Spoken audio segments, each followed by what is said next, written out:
Uma boa noite para todos nós. Sejamos todos muito bem-vindos a mais um momento de estudo da nossa instituição, principalmente quando o nosso tema de hoje trata de uma questão que talvez seja o tema mais palpitante que nós tenhamos em doutrina espírita. Por quê? Porque nós, agora... Se tiver algo para você esclarecer. Eu acho que não, assim tá bom. De todo jeito tá bom. Então, assim, né, nós temos em doutrina espírita muitos temas que são interessantes, mas talvez o tema que seja mais interessante da gente estudar e compreender é o tema que hoje a gente tem a oportunidade de conversar, que é sobre família. É muito importante a gente entender como que a doutrina espírita nos apresenta essa proposta do que seja a família, como é essa relação que existe entre os seus integrantes, como é que este processo se estabelece. E a gente vai percebendo que, ao longo do processo evolutivo, as relações entre as criaturas elas vão se estreitando. Tudo faz parte de um longo fenômeno de desenvolvimento das nossas potencialidades. Os peixes, por exemplo, eles, quando se reproduzem, os machos e as fêmeas sobem até as nascentes, ali eles deixam as suas sementes e vão embora. Eles nem têm uma relação direta. Aí os óvulos e os espermatozoides se encontram e formam os alevinos que vão dar origem aos novos peixes. Então, não existe um sentido efetivo de família, de nada. Eles são gerados e as relações entre as crias e os seus pais não têm a estrutura que nós temos hoje nas nossas relações com seres humanos. Quando nós vamos para o período dos répteis, nós já temos uma evolução, porque a fêmea guarda as sementes fecundadas dentro por um período, não é, que depende de cada espécie, mas, por exemplo, a tartaruga, ela agasalha os ovos dentro dela, quando chega uma certa noite, ela sai do rio, entra na praia, cava um buraco, coloca os ovos e vai embora. Embora ela tenha tido um período em que os ovos estiveram dentro dela, ela não choca os ovos. Ela simplesmente coloca os ovos e vai embora. Não tem vínculo com as crias. A tartaruguinha, quando nasce, vê a luz da lua e segue na direção da luz, mergulha na água, seja o rio, seja o mar, e vai embora. Se você vê as aves, já é melhor. Porque as aves, elas chocam os seus ovos e elas alimentam seus filhotes. A galinha, ela vai cuidar dos pintinhos durante o período em que ela está ainda na condição de tutora daquela ninhada. Quando eles crescerem, ela perde o vínculo. Mas é interessante que a gente vai vendo um processo evolutivo nesses seres. Eu vou acabar destruindo isso. Vou botar para cá. Então, aí... Tá bom? Tá ótimo. Eu acho que tá. Acho que agora eu vou bater melhor nele, que ele está mais alto. Já os mamíferos é um pouquinho diferente, porque os mamíferos não só cuidam dos filhotes, como dão do próprio corpo alimento para seus filhos. Então, há um processo de crescimento muito interessante. E dentro dos mamíferos, nós temos algumas coisas curiosas. O cavalo, por exemplo, quando nasce, ele se põe de pé e começa a seguir a mãe.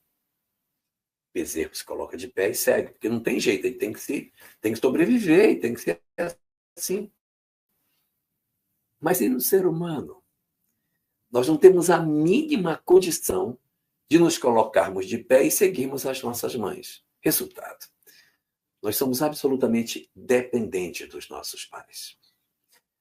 Ainda que nós não queiramos ser gratos a eles, alguém nos cuidou. É impossível um ser humano chegar à idade adulta sem que alguém tenha dedicado a ele tempo, cuidados. Alguém deve ter se voltado para esse indivíduo durante a sua infância, sua juventude, para que ele pudesse ter condição de sobrevivência.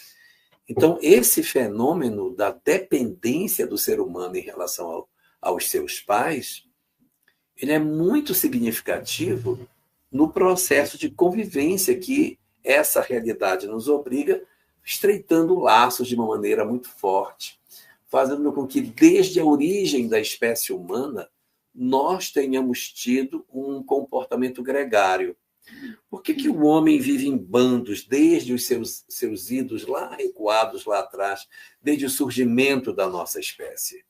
Porque as nossas crias não são capazes de sobreviver, e isso cria uma vinculação estreita entre a mãe e a criança, justificando um estreitamento muito significativo dos nossos laços.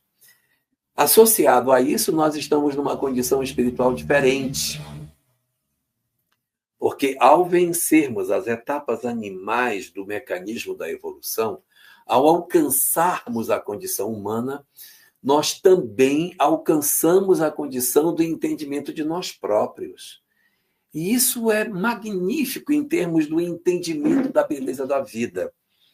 Porque a partir do momento em que a criatura que veio fazendo toda uma história de desenvolvimento ao longo das várias espécies, quando chega na espécie humana, descobre que existe.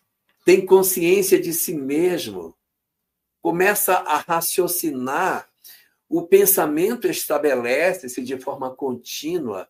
Nós vencemos os períodos anteriores em que a gente agia ora por instinto, ora por inteligência, numa espécie de lanterna que acende e apaga. Quando chegamos à condição hominal, a lanterna fica acesa o tempo todo. Ou seja, o pensamento se torna contínuo. Na medida em que o pensamento se torna contínuo, algo muito importante acontece conosco.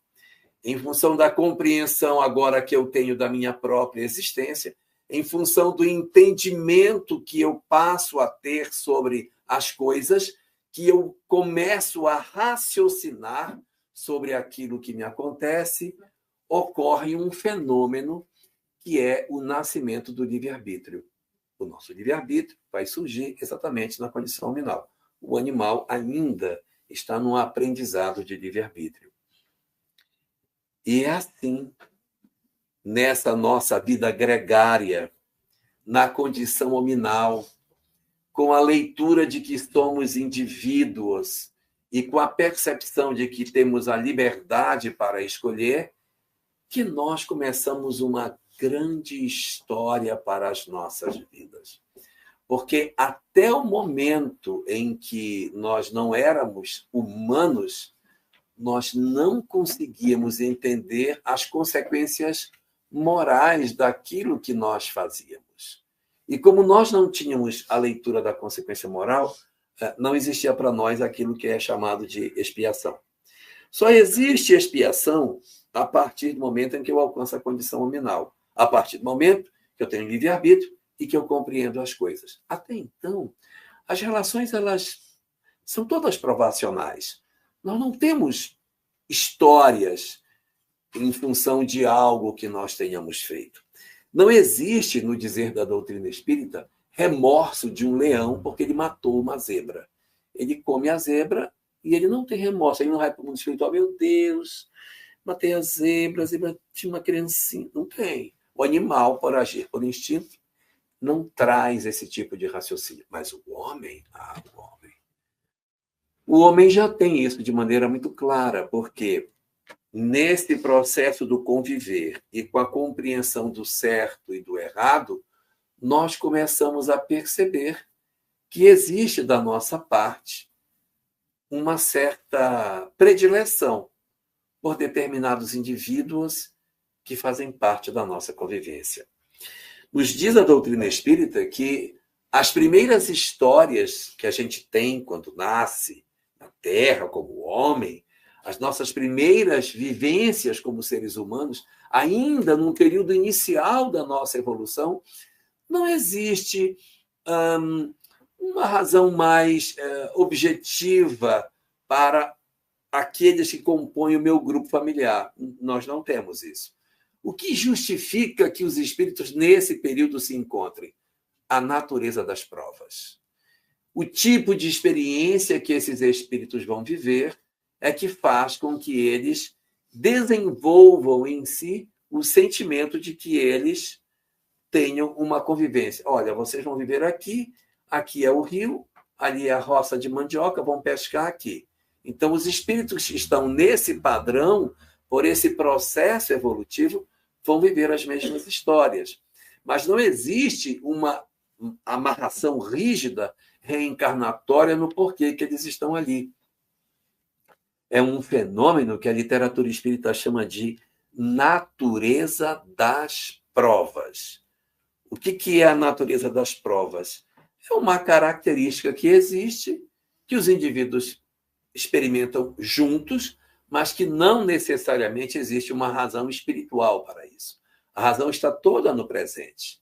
É como, por exemplo, quando eu vou para o trabalho e eu pego o ônibus 7 horas da manhã, num determinado ponto da cidade, outras pessoas pegam o mesmo ônibus no mesmo horário. Isso não significa que são espíritos de outra encarnação que tiveram uma relação comigo e por isso. Não, é a natureza da prova. Eu tenho uma prova de pegar determinada condução, determinado horário, determinado local. Eles também, a gente se encontra muitas vezes, mas isso não determina que porque eu pego a mesma parada com eles, isso determina, então esse ponto de ônibus aqui estão aqueles que na Revolução Francesa. Não, é uma circunstância apenas do presente. E nas primeiras encarnações que a gente tem, os que compõem a nossa equipe familiar, eles também são oriundos desse fenômeno que é da natureza das provas. Mas, como nós já temos livre-arbítrio, como nós já conseguimos enxergar as pessoas e ter predileções ou rejeições por indivíduos, nós criamos, a partir daí, vínculos. Os nossos vínculos familiares, eles surgiram em função das características que os outros tinham e que, de certa maneira, produziu em nós uma aproximação. Aquilo que em doutrina espírita nós chamamos de laço de afeto. Nós encontramos alguém e passamos a gostar da convivência com este alguém, justificando que, mesmo que tenha sido pela natureza das provas, depois de 40, 50 anos caçando junto, pescando junto, vivendo juntos, nós desenvolvemos afeto por esses indivíduos. Na medida em que um espírito ele desenvolve afeto por alguém, ele tem uma certa predileção pelo encontro com esta criatura. E, no conceito da doutrina espírita, todos aqueles que fazem parte dos nossos laços, isso é o alerta de um laço de afeto.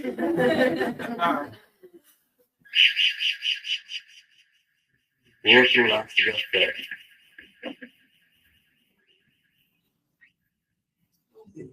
É o carro. Não é carro. É o alarme aqui da casa. É que os espíritos não pediram permissão para entrar. Vamos lá. Todos aqueles que fazem parte dessa nossa relação de afeto, eles passam a constituir, por isso mesmo, a nossa chamada família espiritual. Então, o que é família espiritual? É o elenco dos espíritos que, em algum momento, nós desenvolvemos um laço de afeto e eles passaram a integrar um grande grupo de indivíduos que participam da nossa história. Os nossos laços de afeto, eles possuem fundamentalmente duas categorias de espíritos. Os nossos espíritos familiares, claro, se é laço de afeto da família espiritual, só pode ser espírito familiar. Esses são um tipo de espírito que faz parte dessa questão. Questão 514 de O Livro dos Espíritos trata desse assunto de maneira bastante mais detalhada. Então, existem os espíritos familiares, e na família espiritual tem um segundo tipo de espírito, que são os espíritos mentores. Mentor é uma coisa, espírito familiar é outra, mas eles estão ligados na nossa família espiritual. Qual é a diferença entre um espírito mentor e um espírito familiar? É que o espírito familiar ele tem uma evolução mediana. Ele gosta de nós, mas ele pode se confundir. Às vezes ele quer nos proteger, mas não tem grandeza. Ele nos ama, mas ele pode se atrapalhar. O amor deles pode ser muito materializado. Você pode encontrar um espírito familiar, não é? Que depois de desencarnado, ele diga assim, mas é um espírito familiar. Eu não suporto esta mulher que meu filho casou. Ela não sabe fazer o bife que ele come. Ela aperta o bife, tira todo o suco de dentro, o bichinho come um bife solado. É um espírito familiar. E gosta, mas ele tem dificuldade de ver as coisas por um lado mais espiritualizado. Os mentores, que também fazem parte da família espiritual, são diferentes. São espíritos que têm uma leitura espiritual da vida e, portanto, um vínculo muito mais efetivo com as relações espirituais que os indivíduos apresentam. Então, a gente vai ter, desse lado, os chamados espíritos familiares, os que fazem parte da nossa família espiritual. E o que é mais provável de acontecer? Que quando a gente renasça, a gente se interesse de ter laços de afeto próximos de nós. É lógico, se eu gosto de alguém, eu automaticamente atraio estas pessoas e me agrada muito estar na companhia desses indivíduos. Então, esses são laços de afeto. Infelizmente, a gente não constrói só laços de afeto, a gente também constrói laços de desafeto, infelizmente. Na nossa convivência, a gente se desentende, a gente briga, rejeita, não gosta, antipatiza e até odeia algumas pessoas. E da mesma forma que os laços de afeto são atraídos para a formação de uma nova família, os laços de desafeto também são atraídos para a composição da família. E alguém pode dizer assim, puxa, mas então Deus é sádico, né?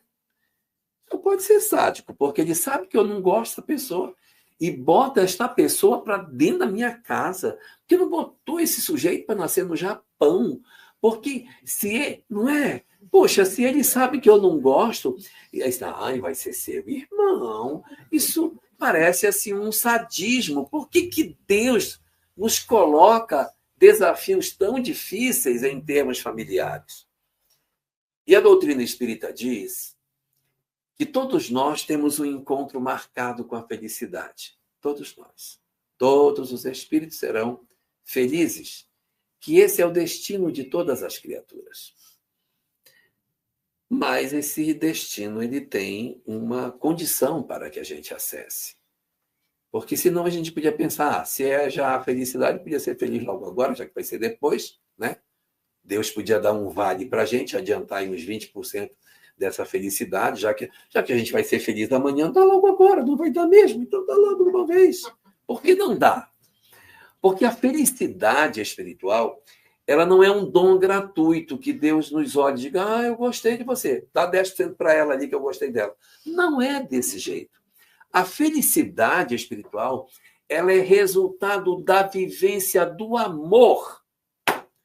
Então, o amor é a condição inarredável para a felicidade. Em outras palavras, nós só somos felizes quando nós amamos.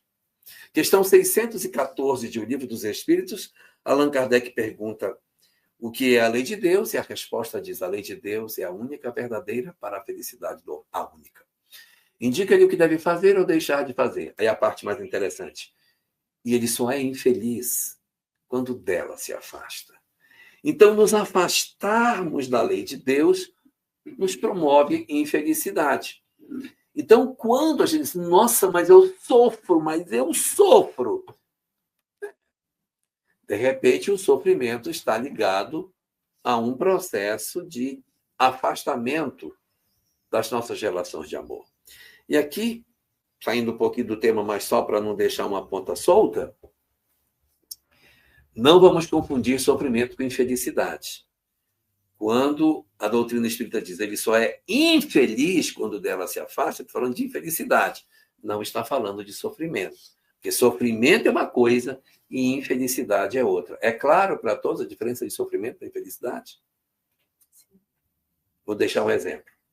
Uma mulher em trabalho de parto está sofrendo ou não?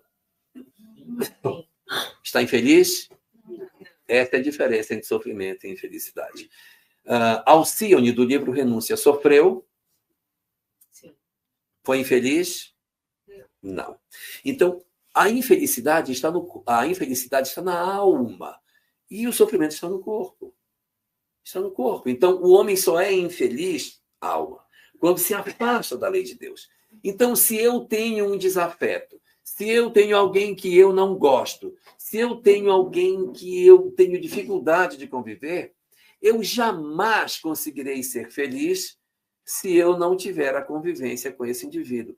Então, quando Deus nos junta com os nossos desafetos, não é por sadismo, é para que a gente acesse a felicidade. Porque se não houver essa convivência, vai ficar pendente. Eu vou ficar com aquela pendência na minha alma. Preciso resolver. Não é possível querer ser feliz. Eu tenho ódio de fulano, não quero nem que ele apareça. Como é que vai ser feliz? Quem é que pode ser feliz carregando tantos sentimentos amargos desse jeito? Então, exatamente por esta razão, nós também temos em casa os laços de... Nem todo mundo tem, tá? Tem famílias que os laços de desafeto eles não estão no lar. Estão no trabalho, estão na família do marido, né? Eles não estão tão pertinho. E assim, só uma recomendação, não trate muito mal sua sogra, não.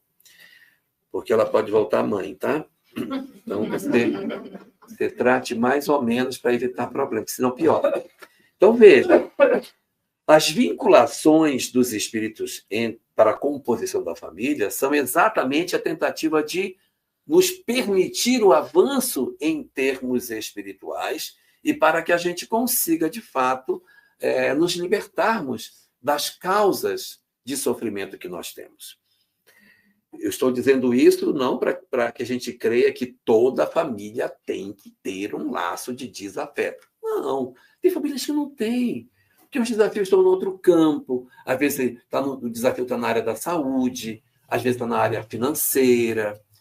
Tem vários outros dramas que a família pode ter, mas às vezes a gente tem dentro de casa alguém que destoa daquela relação de afeto que nós poderíamos esperar. Nossas famílias, portanto, se a gente pudesse fazer uma comparação, ela parece muito com uma bisteca. Você sabe o que é bisteca? Aqui fala bisteca. Como é que chama aqui? Chuleta, bisteca? Lá no Rio Grande. No Rio Grande. Aqui chama bisteca mesmo? Os mais modernos chamam de tibone. Mas no meu tempo era bisteca mesmo. Aqui chama de filé também. Não, mas tem aquele osso. Do meio. Filé com osso. Filé com osso. Filé com osso. Então, filé com osso, bisteca, chuleta e etc. É a mesma coisa. Então, me perdoem os veganos, é um pedaço de carne que tem um osso junto. A nossa família parece com aquilo. Tem um pedacinho de carne, mas tem uma pontinha de osso que vem junto, né? E aí a gente tem que saber lidar com o osso e também com a parte do laço de afeto. Agora, para que pudesse ser viável essa convivência com os laços de afeto, o que fez Deus para facilitar a convivência? Esquecimento do passado. Às vezes as pessoas dizem assim, negócio de reencarnação, eu acho legal, mas eu queria vir saber. Queria vir assim, esquecido. Queria saber tudo. Cara, se for para vir lembrando de tudo, não vem, já fica lá. Porque o objetivo da reencarnação é exatamente o esquecimento, para que você amorteça as memórias e possa conviver com os laços de desafeto, resolvendo as pendências. como que seria o café da manhã de uma família que tem laços de desafeto se as lembranças estivessem todas vivas? Imagine. Se ia sentar na mesa para tomar café, mamãe estava lá no quarto lembrando da senhora. Quando a senhora jogou aquele querosene na minha rede, tocou fogo comigo dentro. E a mãe bem tranquila, fazendo café. Ah, minha filha, mas aquilo ali você sabe, né? Tem a ver com aquela vez que você me jogou no poço, né? Então, como que nós resolveríamos os nossos conflitos se nós tivéssemos memória integral? Então, aí está a misericórdia do Senhor. Eles não se gostam. Ótimo. Precisam se resolver. Porque eles têm que tirar o ressentimento que tem entre eles.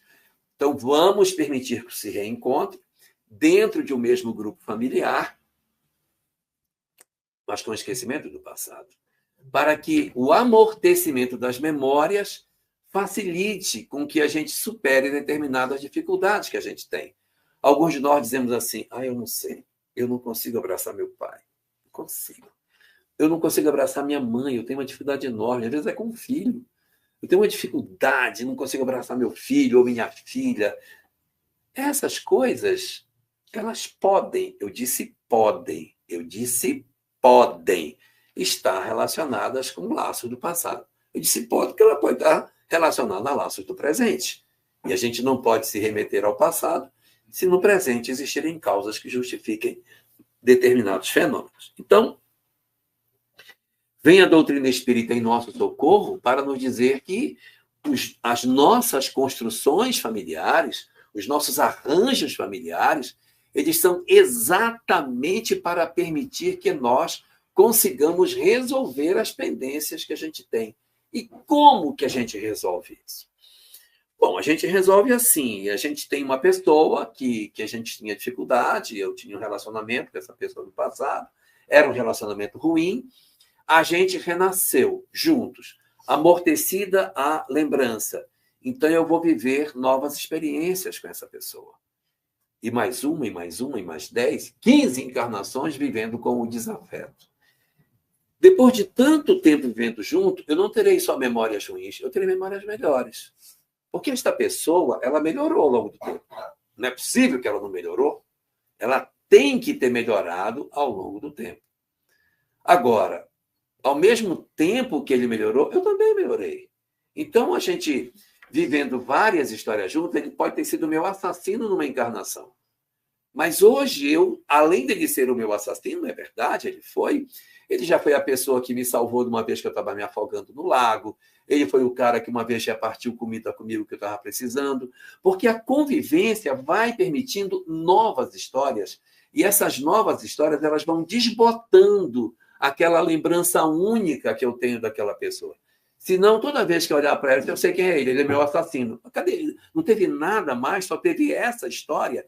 Então, a gente precisa de conviver para que essas questões resolvam nas nossas vidas. E quando eu estou dizendo isso, só para tranquilizar aqui as esposas, não quer dizer que a gente vai ter que voltar com o marido de novo na mesma posição, tá? A gente pode até voltar com esse marido, mas ele pode ser filho, ele pode ser um neto. Ele não precisa ser obrigatoriamente ter a mesma posição dentro do meu grupo familiar. Não vai reencontrar, mas ele vem filho. Neto, que é filho com açúcar, né? Aí você põe no colo, esse menino tão danadinho, mas eu gosto dele. É o antigo marido do ontem. Com uma observação muito importante. Nos laços de desafeto, eles podem ser classificados em duas naturezas de laço de desafeto. Existem os laços de desafeto da mágoa e existem os laços de desafeto do ódio. Qual é a diferença entre os dois? A mágoa, desculpa, talvez alguém não goste do que eu vou dizer, mas a gente só tem mágoa de quem ama. E o ódio não. O que é a mágoa? A mágoa é uma frustração diante de alguém que deveria ter me entregado algo que não me entregou. E eu me decepcionei com você. Como que você fez isso? Então eu fico com uma mágoa. Mas se eu estou magoado com alguém, é porque eu amo. Não existe mágoa onde não tem amor.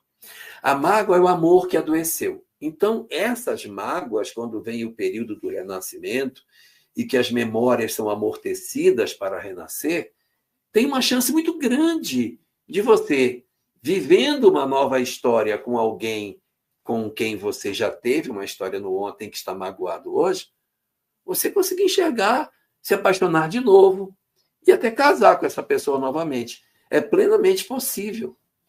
Mas ele pode vir como filho, como neto, como irmão, como pai, sei lá. Existem vários arranjos. No livro Nosso Lar, nós encontramos ali a história da mãe de André Luiz, que vai renascer mãe do próprio marido, que vai vir junto com outras moças que eram vinculadas a ele sexualmente e que ela vai abrigá-las todas como filhas. Vão vir todos sequelados, né? Mas ela vai recepcionar esse grupo na condição de mãe amorosa. Então, você vê, não necessariamente a criatura volta na mesma posição. Então, pode ser mágoa e pode ser ódio. Se houver ódio, não dá para casar, né, gente? Como é que eu vou casar com uma pessoa que eu tenho ódio? Não cabe. Se existe ódio, não cabe casamento. Então, se você teve um relacionamento com alguém e tem um ódio dessa pessoa, e não é mágoa, havendo um novo encontro, não vai ter casamento. Aí naquele caso de André Luiz,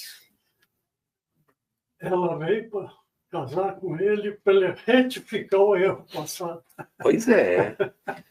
Mas é sempre assim. Quer dizer, ela não sofria, mas ele... É a dificuldade que a gente tem para tentar resolver na existência que a vida nos oferece. Então, o que vai acontecer? Eu vou encontrar com alguém que é meu laço de desafeto e que é um inimigo, não vai ser marido. Vai ser alguma outra coisa. Marido não dá para ser. Tem que ser outra coisa. Porque não vai ter aquela atração. Imagine que você tem uma pessoa, que Deus o livre, assassinou você numa outra existência. Um ódio terrível desta pessoa. Não, agora nessa encarnação vai ser seu marido. Não tem como, colega. Vai ser meu irmão, meu filho, sei lá, para eu desenvolver um laço de afeto com ele. Porque eu preciso. Não é só ele que precisa. Eu preciso também. Então, a gente vai ter, no nosso grupo familiar, essa composição, que são laços de desafeto de um lado e laços de afeto do outro. Nós também temos na nossa família, evidentemente, os nossos laços de afeto. Não dá para imaginar que você tenha uma família só com desafeto. Não é possível que você não tenha tido ninguém que seja laço de afeto. Então, a gente constrói as nossas famílias dentro dessa realidade.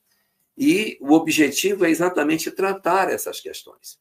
Muitas vezes, quando nós falamos deste assunto nas casas espíritas, sobre laços de afeto, laços de desafeto, as pessoas fazem logo uma varredura em casa para tentar separar esse afeto, esse desafeto. Esse afeto.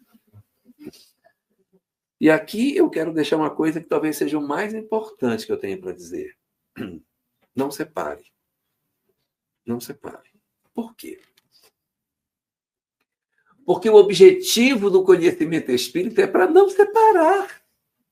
Porque, veja, o que é que eu tenho que dar para as pessoas que são meus laços de afeto para estreitar ainda mais a relação amorosa que eu tenho com eles? Que sentimento eu tenho que dar para essas pessoas?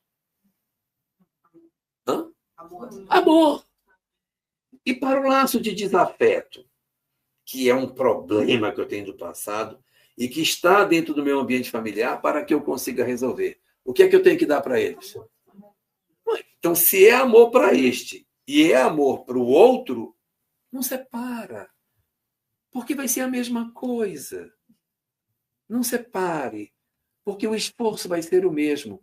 E olha que maravilha você está encarnado com a condição de poder ler essas questões. Você poder saber, não, na minha casa eu tenho dificuldade com um filho. Provavelmente seja meu laço de afeto. Então, vamos investir.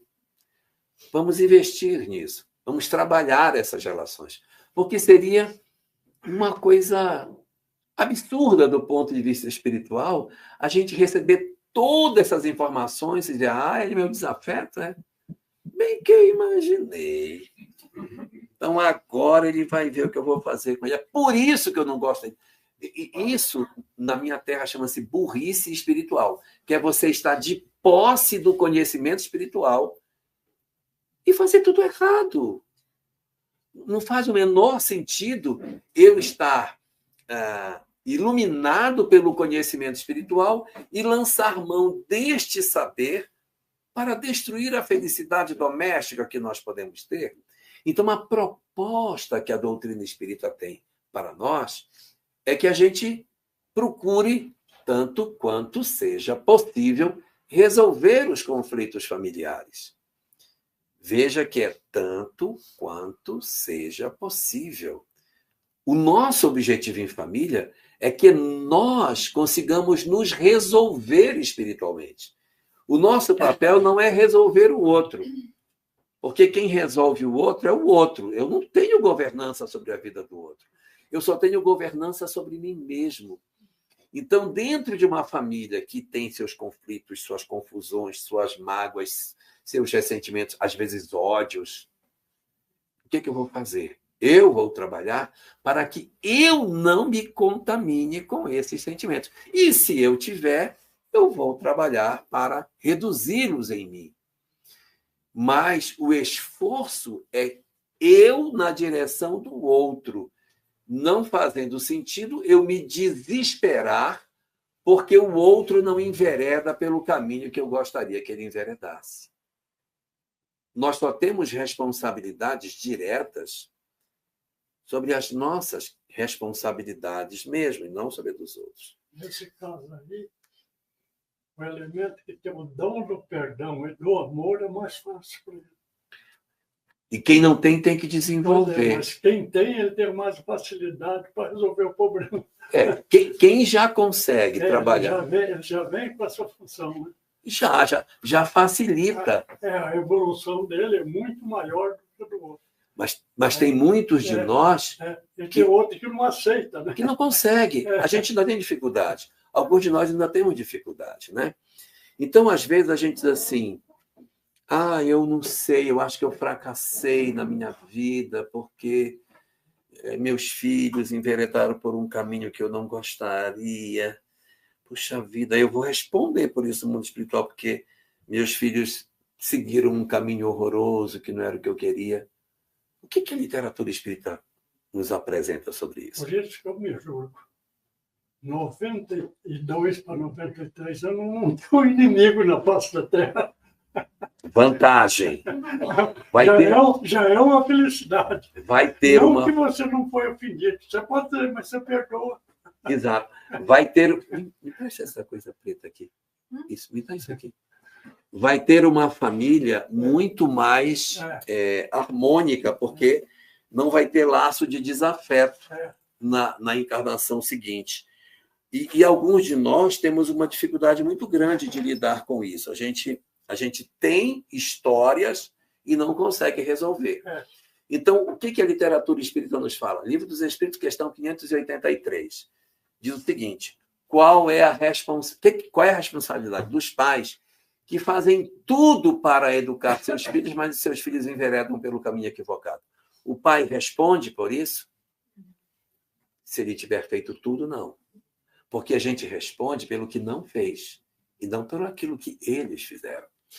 No Evangelho segundo o Espiritismo, capítulo 14, é uma mensagem assinada por Lacordaire, chamada Ingratidão Filial. Imensa mensagem, muito grande. Um pedacinho lá dela diz assim: lembrai-vos todos vós que um dia se vos perguntará: que fizeste dos filhos confiados à vossa guarda? Lembra dessa frase que tem lá? Pois é. Viu que não está escrito que fizeram os filhos confiados à vossa guarda? Porque o que fizeram eles é problema deles. Agora, o que fizeste tu dos filhos que eu te confiei? Você investiu, você cuidou, você protegeu, você ensinou, você deu um direcionamento bom para eles. Se você fez, essa é a sua tarefa. Porque a nossa tarefa não é salvar o outro. A nossa tarefa é nos salvar a nós mesmos da indiferença, do desamor, da mágoa, do ressentimento. É essa que é a grande proposta que a doutrina espírita nos oferece, ou seja, que a gente, de posse do conhecimento espiritual, consiga se libertar de tudo isso, consiga vencer a nossa pequenez e dizer, olha, eu recebi realmente uma família difícil, era difícil conviver, tinha muita mágoa, tinha muito ressentimento. Eu não consegui resolver o problema do outro, mas eu resolvi o meu problema. Eu consegui perdoar. Eu tenho, por exemplo, um marido que bebe. Nossa, dificuldade de conviver com alcoólatra, confusão. E aí eu vou lutar a vida inteira, mas, de repente, eu nem vou conseguir que ele deixe a bebida. Mas eu preciso mudar, de não ter ódio, desejo de vingança. A minha mudança é que eu estou atrás da minha mudança. Então, eu vou cuidar dele. Não posso virar as costas. Cuidar o quanto me for possível. Claro que vai ter situações em que a gente não vai conseguir, de repente, levar uma relação dessa até o final, por conta de violência, desamor, agressão, etc. Mas, enquanto nos for possível, que a gente promova isso, que a gente aproveite as oportunidades que a gente está tendo, porque nós estamos dentro de uma condição maravilhosa. A doutrina espírita abriu para nós informações preciosíssimas que a gente precisa aprender a cuidar, não deixar essa oportunidade passar. Então, se, por exemplo, eu tenho alguém em casa que eu sei que é um laço de desafeto, que eu tenho mágoa, eu tenho raiva desta pessoa, nós precisamos resolver isso. E o Cristo, no capítulo 5 do Evangelho de Mateus, finalzinho do capítulo 5, ele traz um dos seus ensinamentos mais impactantes. Ele diz, amai os vossos inimigos. Aí você diz, pelo amor de Deus, porque eu vou amar o inimigo. Eu acho que quando ele falou isso, todo mundo assim.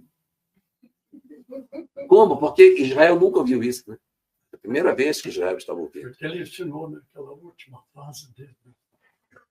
Pai, perdoai, porque eles não sabem o que faz. Aí já Agora, nós que temos que ter essa força. Ele não, ele tinha. Mas aí a gente vai desenvolver. Para ensinar. E o que ele faz? Ele dá 3 estratégias de como amar o inimigo. Primeira, fazei bem aos que vos aborrecem. Então, por exemplo, eu tenho uma pessoa dentro de casa que ela faz mal para mim. Aí eu faço bem para ela. Ela faz mal, me trata mal, e eu trato bem. Mas, meu Deus, se a pessoa trata mal, trata bem. Ela trata mal, trata bem. Você fazer por ela coisas que, de repente, ela não faria por você. Haverá situações em que isso vai ser possível. A gente convive com pessoas que são de difícil convivência, mas a gente consegue perdoar e consegue fazer o bem para quem nos faz mal. Isso é possível. Mas existirá situações em que não nos será possível fazer isso.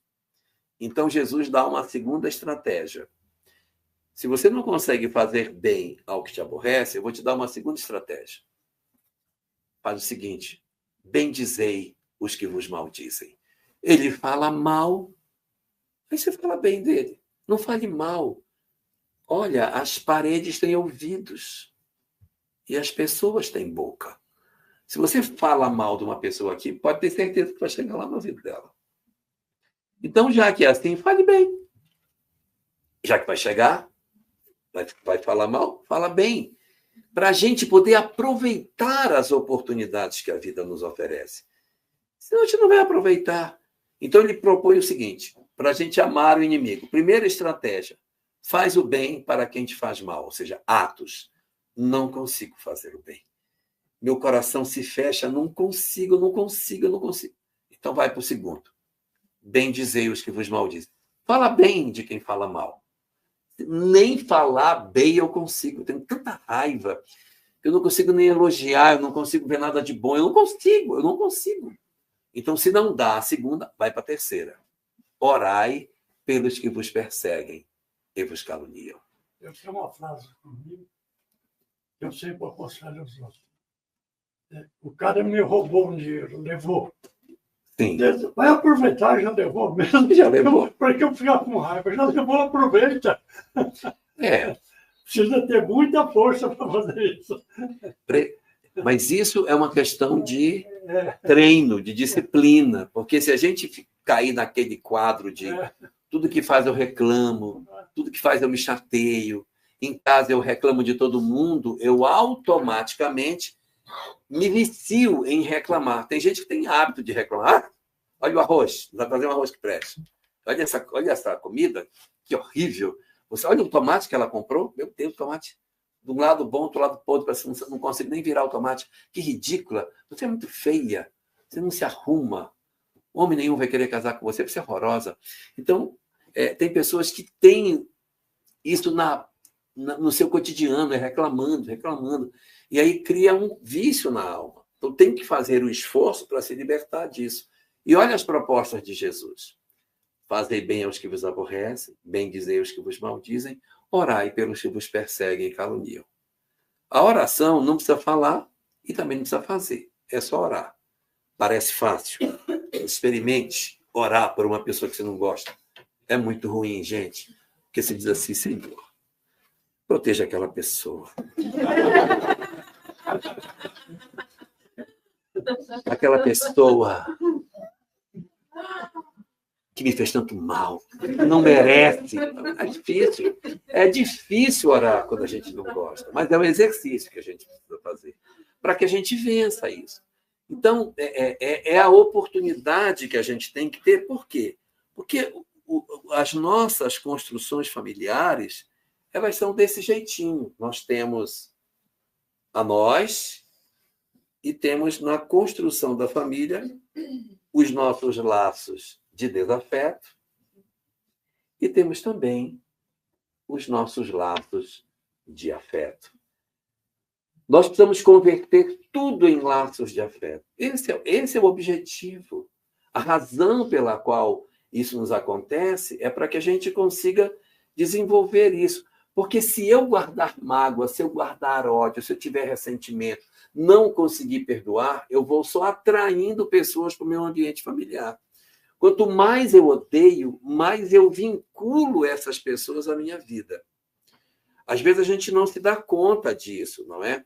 A gente diz assim, eu odeio demais você. Você não merece perdão pelo que você fez. Eu odeio você do fundo da minha alma. Nunca que eu vou perdoar você. Quando nós dizemos isso, a gente está falando em português. Mas a lei de causa e efeito não fala português, ela ouve a vibração. Então, a lei de causa e efeito diz, ouve o seguinte, eu preciso demais encontrar com você. Você tem que nascer na minha família. É isso que a gente está dizendo. Então, tome cuidado, porque quando a gente tem essas mágoas, esses ressentimentos, essas coisas todas elas vão aportar no nosso ambiente familiar. E quem é que decide a família que eu vou ter? Eu. Assim como nós, no passado, construímos a família de hoje, não é isso que a doutrina espírita diz? A família de hoje é resultado do que eu fiz no ontem. Então, eu estou construindo hoje a minha família de amanhã. Se eu tiver muita mágoa, muito ressentimento, brigar com as pessoas, não tenha dúvida, essas pessoas vão ser atraídas para o nosso ambiente familiar, porque é da lei que seja assim. Os vínculos são magnéticos. Quando eu amo alguém, esse alguém volta para o meu convívio. Vai viver conosco.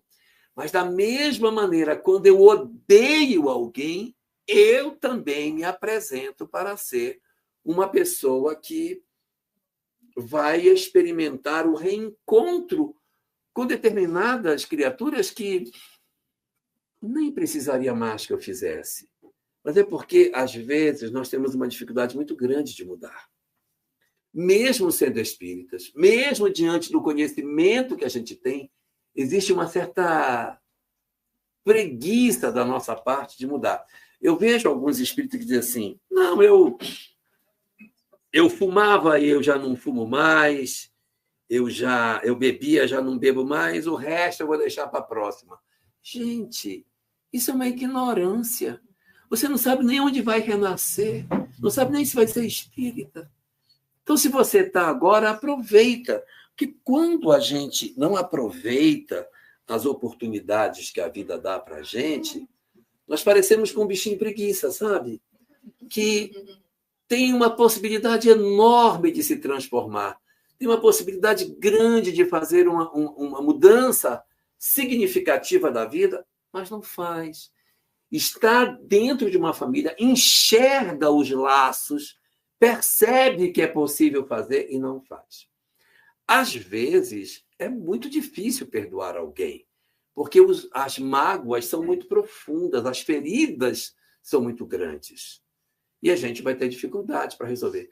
Se não tem jeito de resolver, porque a ferida ficou muito marcada, a reencarnação vai nos ajudar nisso. A gente vai reencarnar, vem o esquecimento do passado, esse que hoje é um desafeto certamente volta para estar conosco, mas se eu tenho alguém que é um laço de desafeto, analise se você está fazendo tudo que pode. Vale a pena, sabe? Às vezes nós não estamos fazendo tudo o que a gente poderia fazer. E nem é porque é laço de desafeto, às vezes é um laço de afeto, e a gente não está sabendo estreitar esse laço. A gente não está sabendo. Às vezes a gente é casado, e aí a pessoa diz assim, há quanto tempo você não diz para ela que você a ama? Não, mas ela sabe, eu não falo, mas ela sabe. Mas ela gosta de ouvir. Isso na nossa mão. Faz, cara. Se dá para fazer, faz. O que você pode fazer, faça. Não deixe a oportunidade passar. Joana de Ângeles, na obra psicológica, no livro Vida, Desafios e Soluções, ela diz que muitas das histórias de dor, de luto que as pessoas passam. Eu tenho tanta saudade, tanta dor por conta da minha mãe, do meu pai, do meu marido. Ela diz que muitas das histórias de luto que existem é remorso. Você conviveu com a pessoa, estava tipo um bichinho preguiça. Não, depois eu falo, depois eu faço, depois eu cuido. E a pessoa desencarnou. Porque as pessoas desencarnam. As pessoas desencarnam. E aí você não disse para ela, você não falou o que poderia dizer. Você não deu o abraço que deveria dar, não deu a desculpa que poderia oferecer. E aí a gente vai empurrando para frente os nossos conflitos familiares. Nós podemos fazer tanta coisa com o conhecimento que a gente tem. Nós podemos revolucionar as nossas histórias de vida, revolucionar as nossas famílias. Pode ser que eles não mudem, mas eu mudo. O que importa é que eu consigo me transformar. Existem muitas pessoas que têm um sonho danado de que se torne espírita e chegue em casa e Jesus apareça e estenda a mão sobre a tempestade e acalme a tempestade do meu lar. É possível. É possível que, de repente, você tenha uma história de desamor que você ora, você pede e sim, ocorre uma solução desse problema. Mas nem sempre isso vai acontecer.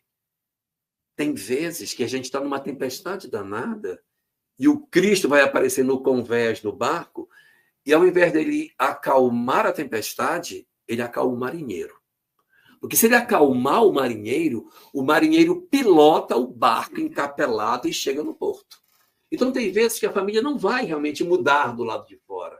Mas eu posso mudar do lado de dentro quando eu descubro esses mecanismos que a vida espiritual possui e que nos aproxima das nossas possibilidades de solução, das nossas histórias de vida. E nessa fase que nós temos, quanto mais evoluído no espiritismo que eu faço, mais se aprende a perdoar. Então, isso é que ajuda muito, porque o perdão é bom para quem perdoa, não é para quem recebe o perdão. Isso aí que o senhor falou uma coisa muito importante. Antes de ir embora, eu quero deixar essa reflexão para nós. Existem muitas pessoas que dizem assim, o que ele me fez, não tem como eu perdoar. Não vou perdoar, porque não tem nem graça. Ele me fez tudo o que ele fez e eu ainda vou, que nem uma besta, perdoar essa pessoa. Não está certo.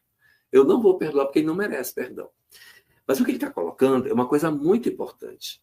O perdão, na verdade, não beneficia quem recebe. ele beneficia quem dá. Porque, segundo a doutrina espírita, quando você tem dois espíritos e A machuca B, não se cria automaticamente um vínculo entre esses espíritos. Não existe vínculo automático. Ah, fulano fez mal para ciclano. Ah, então vai ter um vínculo. Não. Só cria vínculo se A machuca B e B tem ódio ou mágoa de A. Se ele perdoar, ele se retira do cenário. Então, quando eu perdoo, eu não retiro a culpa do agressor. Porque a culpa do agressor está dentro dele. Quando eu perdoo, sou eu que me retiro da cena. Sou eu que me desembaraço da necessidade de reencontro. Então, é a meu benefício. Eu não quero mais brigar. Então, eu vou perdoar você para que eu faça uma nova história. Então, eu vou ter outros companheiros, eu vou viver outras histórias na minha vida que não é com você. Eu vou ter uma outra pessoa, né? Vou ter uma filhinha dela, uma outra pessoa que não é aquela que eu tive. Por quê? Porque como eu perdoei, não vai ser com ela que eu vou encontrar mais. Quando a gente perdoa, a gente se desembaraça. Não tira a culpa da pessoa. Ela vai se resolver. Sabe lá Deus com quem, mas comigo não será mais. Vejam Jesus. Quando Jesus perdoou Pilatos, Herodes e etc., ele se desvinculou deles. Mas nenhum deles ficou sem culpa. Todos tiveram que se resolver. Então, perdoar não arranca a culpa do outro. Ele nos liberta para novas experiências. É uma libertação que a gente oferece a nós mesmos quando a gente promove o perdão. Se eu não perdoo, porque a sociedade tem muito esse vínculo, se perdoar vai tirar a culpa do outro, isso não é o que a doutrina espírita diz. O perdão liberta a nós, e abrimos a perspectiva para uma nova história, uma nova possibilidade de novos laços de afeto, viver com pessoas outras para construir os nossos laços de afeto, e a gente vai viver uma família só laços de afeto. Os nossos laços de desafeto vão encontrar sei lá quem, não sei se de repente de preguiça, para se resolver, mas com esse grupo não será mais. Pode ser que volte se esse grupo quiser. Por amor, pode dizer, não, traz para mim de volta. Mas não há mais a obrigatoriedade. Então, segundo a doutrina espírita, perdoar é libertar-se. Perdoar é abrir a perspectiva para uma família muito mais venturosa. Então, que a gente não perca a oportunidade que a doutrina espírita está nos dando e pegue essas chaves de entendimento espiritual e abra todas as portas de felicidade que a gente pode fazer nas várias relações familiares que a gente tem, porque é esse o propósito pelo qual esse conhecimento chegou até as nossas vidas. Não desperdicemos, porque não sabemos onde renasceremos, nem que fé nós iremos ter na próxima existência. Não há garantia de que esse conhecimento estará conosco. Quantas vezes você deve perdoar? 70 vezes? Não, perdoar quantas vezes você puder perdoar. Porque o perdão é bom para quem perdoa. Liberta quem perdoa. É. Liberta. É verdade. Ele vai libertando as pessoas. E assim, diante de toda essa nossa possibilidade de contato com esse conhecimento incrível, vale a pena nós agradecermos a Deus por essa chance que ele nos oferece de nós estarmos em contato com a doutrina espírita. Então, por esse motivo, eu queria convidar a todos agora para a gente fazer a nossa prece, para a gente poder encerrar essa parte dos nossos trabalhos. Bom, vamos orar?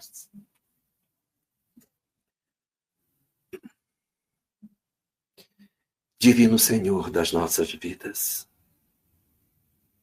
estende a tua misericórdia sobre os nossos lares, Senhor, derramando paz e harmonia em todos os cômodos que compõem a nossa casa, o lar que tu nos ofereceste para esta existência.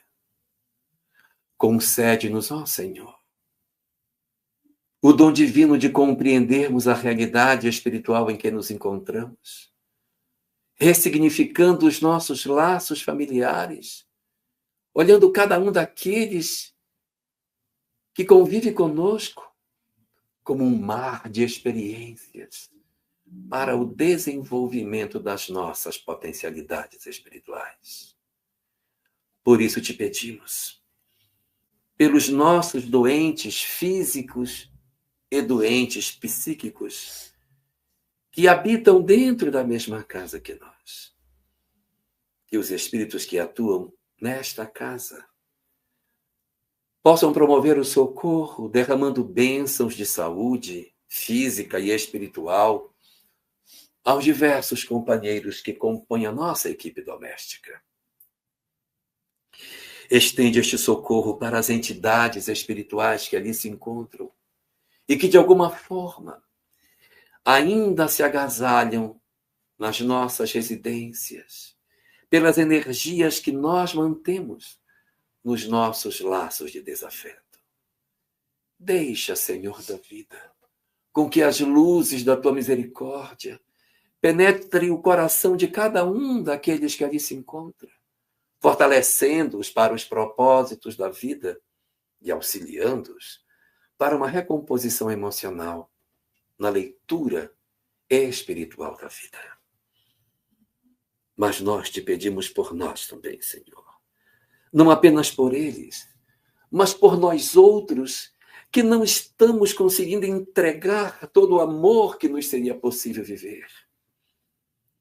Abre as comportas das nossas almas e nos permite perceber a felicidade que está reservada a cada um de nós quando nós vencermos a mágoa e o desamor.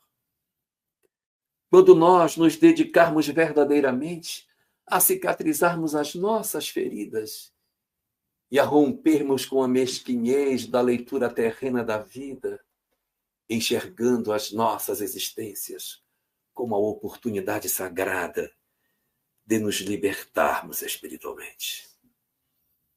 Dá, Senhor, a cada um de nós, na noite de hoje, um encontro muito especial com os nossos espíritos benfeitores, com os nossos mentores, para que eles aclarem diante dos nossos olhos as nossas responsabilidades,